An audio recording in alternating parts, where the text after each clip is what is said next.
Hello my dear friends, நீங்கள் ஹாப்பியாக இருப்பீங்க. நான் கர்த்தருக்குள்ள விசுவாசிக்கின்றேன்.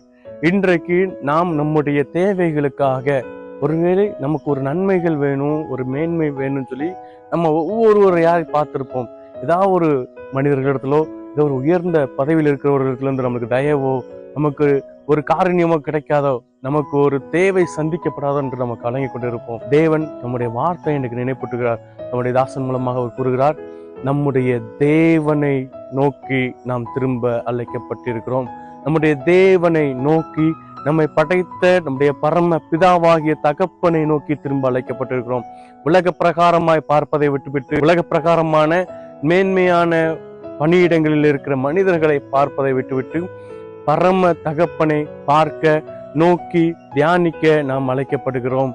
அவரிடத்துல திரும்பும் பொழுது அவர் நம்முடைய வார்த்தைகளை கேட்பார். அது மட்டுமல்லாமல் நியாயத்தையும் சமாதானத்தையும் நீதியையும் பற்றி கொண்டிருக்கும் பொழுது, தேவனுடைய வழியிலே நாம் நடக்கும் பொழுது, அவரை நம்பிக்கொண்டிருக்கும் பொழுது, அவரையே முழுமையாக நம்பிக்கொண்டிருக்கும் பொழுது, நம்முடைய தேவைகள் அனைத்தையும் அவர் சந்திப்பார்.